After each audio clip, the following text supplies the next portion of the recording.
नमस्कार दोस्तों, स्वागत है आपका 24G स्टडी में एक बार फिर से। आज है 8 अप्रैल 2023। जितने भी राजस्थान के करंट अफेयर्स के फैक्ट बनते हैं उनके बारे में चर्चा करेंगे। पिछली कक्षा का रिवीजन करेंगे, उसके साथ साथ हम बात करेंगे राजस्थान करंट अफेयर्स के फैक्ट। और वीडियो के एंड में हम बात करेंगे एक जिले की, और लास्ट में मैं आपसे एक क्वेश्चन पूछूंगा। कमेंट बॉक्स का जो प्रश्न है उसका जवाब आपको कमेंट बॉक्स में देना है, और उसका जिक्र हम कल करेंगे, अगली क्लास के अंदर बात करेंगे। पिछली कक्षा का रिवीजन। हाल ही में विश्व का तीसरा बड़ा क्रिकेट स्टेडियम का नाम अनिल अग्रवाल स्टेडियम रखा गया है। किस जिले में बन रहा है? ये बन रहा है जयपुर जिले के अंदर। इसका नाम रखा गया है अनिल अग्रवाल स्टेडियम। मैंने आपको बताया था स्टेडियम के बारे में। दुनिया का सबसे बड़ा स्टेडियम अहमदाबाद के अंदर, गुजरात के अंदर है, नरेंद्र मोदी स्टेडियम।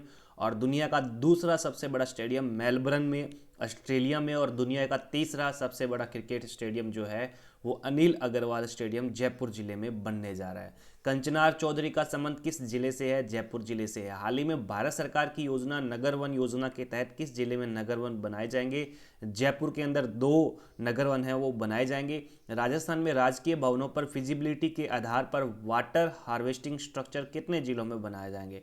17 जिलों में ये वाटर हार्वेस्टिंग स्ट्रक्चर बनाए जाएंगे।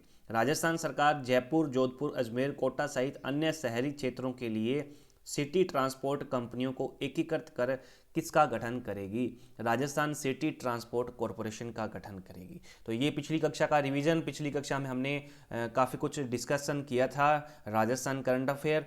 चैनल पर पहली बार जुड़े हैं तो चैनल को सब्सक्राइब कर लीजिए। पीडीएफ के लिए आपको टेलीग्राम ग्रुप की लिंक नीचे डिस्क्रिप्शन में दी गई है, वहां जाकर आप टेलीग्राम ग्रुप को ज्वाइन कर सकते हैं, क्योंकि पीडीएफ आपको टेलीग्राम ग्रुप में मिलने वाली है और क्लास का जो अपडेट है वो टेलीग्राम ग्रुप में ही रहेगा। अब बात करें हम इस क्लास का जो करंट अफेयर का फैक्ट है उसका। पहला क्वेश्चन है, राज्य सरकार ने राजस्थान ग्रामीण आजीविका विकास परिषद, जिसका शॉर्ट में नाम है राजीविका, इसके माध्यम से महिलाओं के सशक्तिकरण के लिए कई समय सहायता समूहों को साथ लेकर एफपीओ का गठन किया है। एफपीओ का गठन किया है। एफपीओ का पूरा नाम क्या है? तो एफपीओ का पूरा नाम है किसान उत्पादक संघ। एफ का मतलब फार्मर, एफ पी का मतलब प्रोडक्शन, और ओ का मतलब ऑर्गेनाइजेशन। किसान उत्पादक संघ एफपीओ का पूरा नाम है। क्यों गठन किया है? जो राजस्थान ग्रामीण आजीविका विकास मिशन है, परिषद है, उसमें महिलाओं के सशक्तिकरण के लिए इसका गठन किया गया है। एफपीओ का किसान उत्पादक संघ या एफपीओ इसको बोला जा सकता है। इसकी सफलता को देखते हुए 30 अतिरिक्त महिला एफपीओ के गठन का लक्ष्य दिया गया है। वर्तमान के अंदर जो ग्रामीण विकास विभाग सचिव और मिशन निदेशक है वो है श्रीमती मंजू राजपाल। अब तक राजस्थान के अंदर 2022 के अंदर कुल कितने एफपीओ का गठन किया जा चुका है? 35 एफपीओ का गठन किया जा चुका है सेशन 2022-23 के अंदर। तो राजस्थान राज्य ग्रामीण आजीविका विकास परिषद क्या है? राजीविका। और इसके तहत किसान उत्पादक संघ एफपीओ गठित किए गए हैं। कुल 35 एफपीओ का गठन किया जा चुका है। अगला प्रश्न, राजस्थान में संचालित उष्ट संरक्षण योजना में ऊंट पालकों को पहले चरण में कितने रुपए की राशि दे है? तो पहले चरण के अंदर 5,000 रुपए की राशि दे है। 5,000 रुपए की राशि है वो पहले चरण में, और दूसरे चरण में भी 5,000 रुपए की राशि है वो दे है। उष्टर संरक्षण योजना की बात करें तो उष्टर संरक्षण योजना जो है वो राजस्थान के अंदर 14 नवंबर 2022 को शुरू हुई थी। उष्टर संरक्षण योजना 14 नवंबर 2022 को राजस्थान के अंदर शुरू हुई थी। 9 फरवरी 2023 को राजस्थान के पशुपालन मंत्री लालचंद कटारिया ने पंत कृषि भवन जयपुर में उष्टर संरक्षण योजना के आवेदन हेतु बनाए गए इंटीग्रेटेड वेब एप्लीकेशन का लोकार्पण किया। तो 9 फरवरी 2023 को एप्लीकेशन का लोकार्पण होता है और उष्ट संरक्षण योजना शुरू होती है 14 नवंबर 2022 को। ऊंट प्रजनन को प्रोत्साहित करने के लिए एक टोडिये के जन्म पर, यानी ऊंट के बच्चे के जन्म के अवसर पर 5-5 हज़ार रुपये की राशि है वो 2 किस्तों में पशुपालक को दी जाती है। पहली किस्त में 5,000 रुपये और दूसरी किस्त में भी 5,000 रुपये है वो उष्ट संरक्षण योजना के अंतर्गत दी जाती है। तो ये ध्यान रखना है। अगला प्रश्न, निम्न में से किस स्कीम के तहत राज्य सरकार विश्वविद्यालयों को 2 करोड़ रुपए तक की सहायता राशि जारी करेगी? तो ये स्कीम जो है वो है Rajasthan higher technical quality improvement scheme. Rajasthan higher technical quality improvement scheme. इस स्कीम के तहत जो राजस्थान सरकार है वो राज्य के 7 विश्वविद्यालयों, जो कौन कौन से हैं मैं आपको बता दूं, हरिदेव जोशी पत्रकारिता विश्वविद्यालय जो है वो जयपुर के अंदर है, जयनारायण व्यास विश्वविद्यालय जोधपुर के अंदर है, एमबीएम विश्वविद्यालय जोधपुर में, गंगा सिंह विश्वविद्यालय बीकानेर में, राजस्थान विश्वविद्यालय जयपुर में, गोविंद गुरु जनजातीय विश्वविद्यालय बांसवाड़ा में, पंडित दीनदयाल उपाध्याय शेखावटी विश्वविद्यालय सीकर को। ये 7 विश्वविद्यालय है, इनको एक स्कीम के तहत, कौन सी scheme, Rajasthan higher technical quality improvement scheme, इसके तहत अनुदान राशि के प्रस्ताव को मंजूरी दी है। तो ये ध्यान रखना है आपको, 7 विश्वविद्यालयों को ये अनुदान दिया जाएगा। कुल अनुदान है 2 करोड़ रुपए का, जिसमें से इनका अलग अलग विभाजन किया गया है। राज्य सरकार द्वारा संचालित राजस्थान महिला निधि क्रेडिट कोऑपरेटिव फेडरेशन लिमिटेड ने वर्ष 2022-23 में महिला स्वयं सहायता समूहों को कितने करोड़ रुपए के ऋण वितरित किए हैं? तो कुल मिलाकर यहाँ बात करें तो 16 करोड़ रुपए के ऋण हैं वो वितरित किए जा चुके हैं।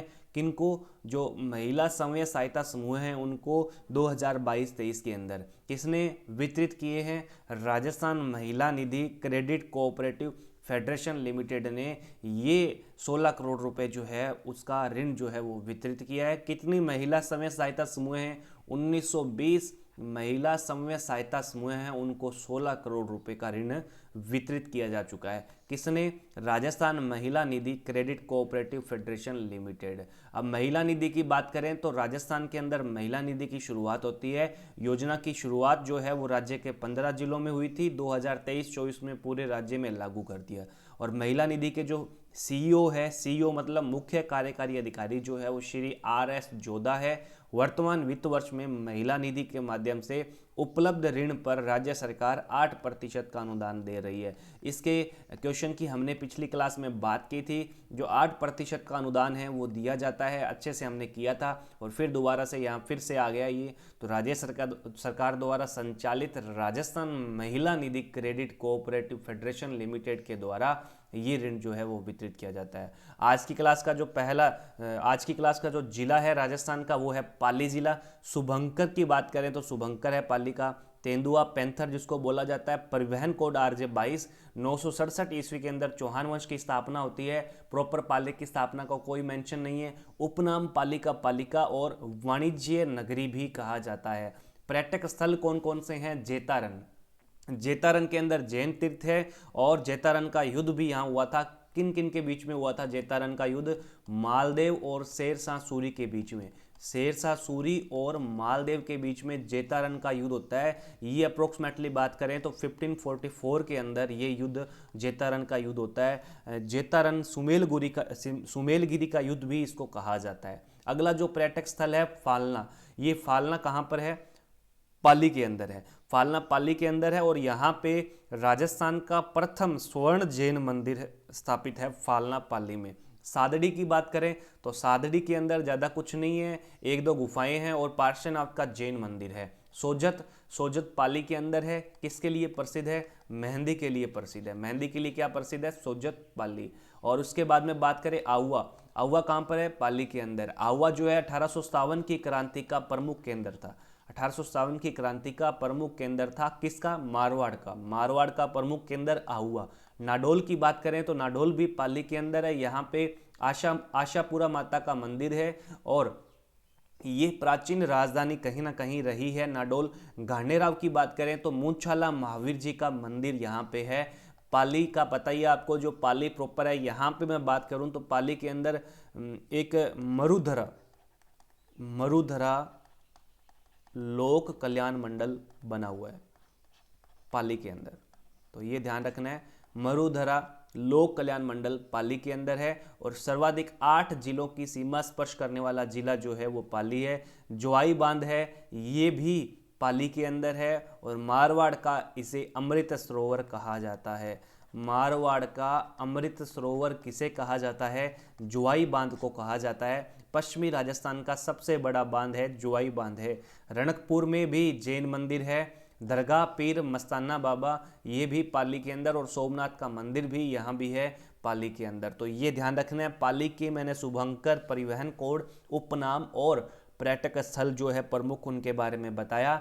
आज का जो कमेंट बॉक्स का प्रश्न है उसकी हम बात करेंगे। कमेंट बॉक्स का जो प्रश्न है उसका जवाब आपको कमेंट बॉक्स में ही देना है। उसका जो आंसर है हम कल की वीडियो के अंदर, कल की क्लास के अंदर उसकी हम चर्चा करने वाले हैं। तो बने रहिए हमारे साथ। माडा योजना का पूरा नाम क्या है, ये आपको इसका जवाब देना है कमेंट बॉक्स में। 4 ऑप्शन दिए हैं, चारों में से एक ऑप्शन आपको लगे वो आपको कमेंट बॉक्स में लिखना है। तो इसका जवाब हम कल की क्लास में करेंगे। बने रहिए। पीडीएफ आपको टेलीग्राम ग्रुप में मिल जाएगी। चैनल को सब्सक्राइब कर लीजिए अगर पहली बार जुड़े हैं तो।